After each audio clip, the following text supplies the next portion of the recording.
Aquí, continuando lo que es el estudio del Sefer Yehoshua, el Sefer o el libro de Josué. Estamos ahora en el capítulo 2 y ya vimos en el último versículo del capítulo 1 donde la lealtad del pueblo de Israel hacia Josué es consolidado, es decir, es afirmado que cualquier cosa que Josué le mandaría al pueblo, el pueblo habría de hacerlo. Tenía lo que es una lealtad por causa de Moshe, que la cual él era el estudiante de Moshe. Ahora en el capítulo 2 comienza lo que es el líder, ya después del tiempo de luto, a ejercer su liderazgo. Y la primera cosa que Yehoshua hace es como casi parecido a lo que sucedió cuando los 12 espías entraron a la tierra para espiar la tierra. Obvio, ese evento no resultó para bien para Moshe Rabbeinu ni el pueblo de Israel, porque la mayoría trajeron para atrás un reporte negativo. Pero aquí vemos que el orden de Yehoshua era muy específico. Recuerda que Yehoshua había entrado como entre los espías para espiar, y fue él y Caleb que dieron buen reporte. Los otros 10 líderes del pueblo no dieron buen reporte, sino un reporte negativo. Aquí vemos el cambio total de dirección hacia las cosas. Cuando el pueblo está unido, cuando hay lo que se llama una voz unánime, positivo, se logra mucho. Y el capítulo 2, verso 2 nos cuenta y nos dice: entre tanto Josué, hijo de Nun, había enviado secretamente desde Shittim 2 hombres espías, diciendo: andad y reconocer la tierra, particularmente a Jericó. Y ellos partieron, pues entraron en la casa de una cierta mujer posadera llamada Rahab, y posaron allí. Ahora vamos a ver esto un poquito, porque este versículo 1 es potente. Primeramente, Josué no manda a 12 espías, sino simplemente 2. Así como los únicos 2 que en sí dieron un buen reporte era él y Caleb, así ahora él envía estos 2 espías con ciertos órdenes particulares hacia la tierra de Israel. Y es interesante que eso explica que después de lo que es el luto, que terminó lo que es el luto de Moisés, Josué despacha a estos espías, y era en el 6 de Nisan, en el mes de lo que es el mes de Nisan, que es normalmente el mes de redención de la Pascua, ya terminando. Pero recuerden que antes de entrar a la tierra, los nuevos que habían estado en el desierto fueron circuncidados, porque dejó que no fueran circuncidados hasta el último que habían quejado de lo que es sobre la tierra de Israel, habían muerto.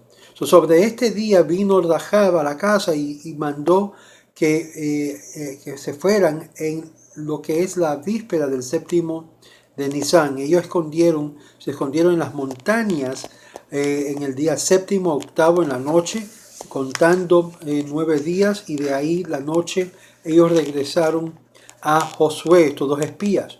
Y Josué se levantó temprano en la mañana en el día 9 de Nisan, y ahí se quedaron, y eran en la noche del 10, y en el 10 día que cruzaron el Jordán, desde Shittim, y aquí es donde vemos la palabra Shittim. El nombre es el lugar donde acampaba Israel, en las estepas de Moab.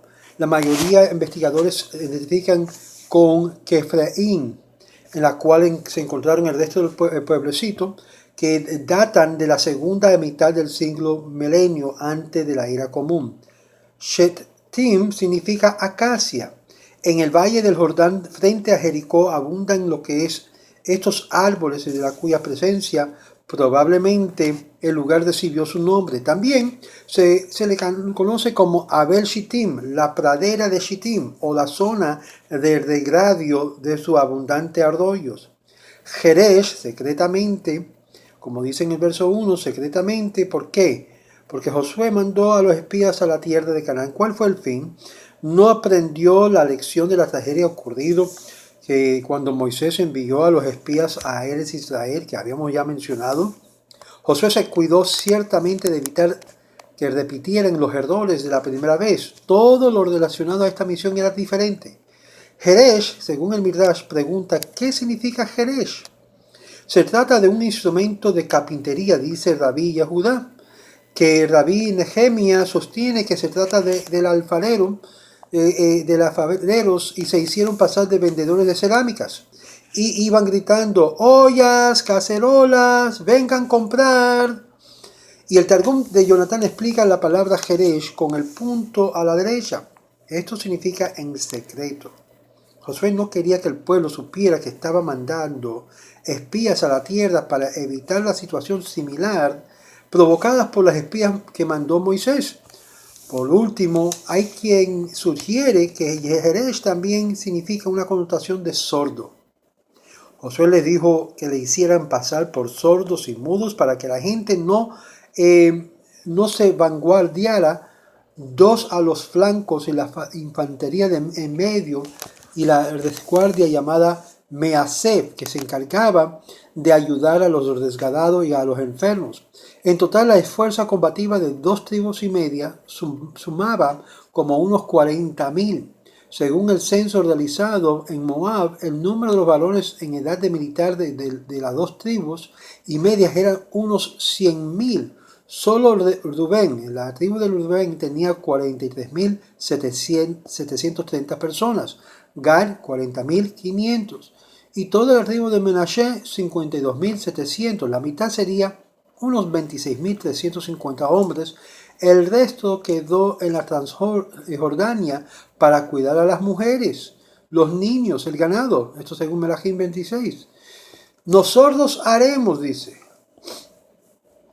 La respuesta nos podría ser mejor. Haremos todo lo cuanto nos ha mandado, iremos a donde quiera que nos envíe. Fue lo que dijo el pueblo en el versículo anterior de este pasaje.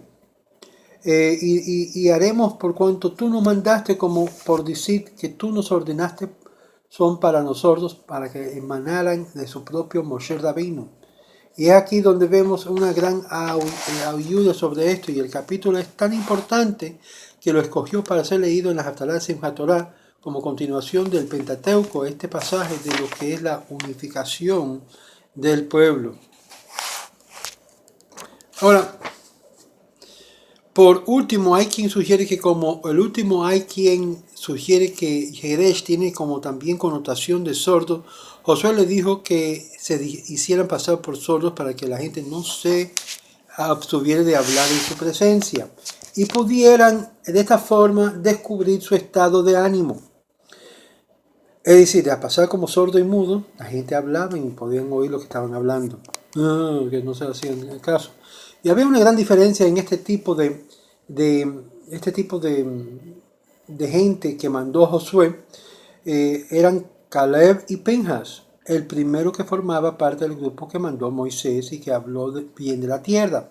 A diferencia de los otros 10 que difamaron y criticaron del país, causando que el pueblo desesperadamente, necesariamente, de ninguna manera el envío de los espías significaba falta de fe en Dios.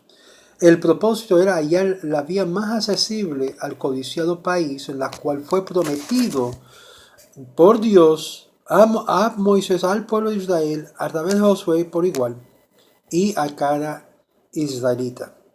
Ahora, Maimónides sostiene, Rambam sostiene que ese mismo fue el propósito de Moisés, solo que la arrogancia de los 10 malos espías causó que la congregación de Israel expresara sus dudas y falta de fe en el Eterno. Y quiero hablar un poquito sobre esto. La expresión de duda siempre es dañina. Afecta a los oidores como afecta a los que se han permitido dudar. Por eso cuando alguien comienza a sugerir cosas nublosas, como poner en duda, tela de duda, cosas que es muy clara, hay que removerlos de nuestra presencia, porque van a causar más daño que bien. Muy bien, es por eso importante no permitir cosas que quedan como dudosas en nuestros alrededores, porque la duda es como el enemigo Amalek que viene por detrás para entonces hacer lo que es hincharse y hacer el ataque. Y esto es muy dañino. Y esto lo hemos visto a través de las escrituras, a través del consejo del rey Salomón, y en todos los videos que yo he dado, hemos visto cómo la lengua tiene la capacidad de destruir o levantar. Debemos utilizarlos para levantar y no destruir, no sea que es para destruir lo malo y levantar lo bueno, como hizo el profeta Jeremías. Muy bien, vamos a ver entonces aquí que Maimónides sostiene que ese mismo fue el propósito de Moisés, solo que la arrogancia de estos 10 malos espías causó que la congregación de Israel expresara sus dudas y falta de fe en el Eterno.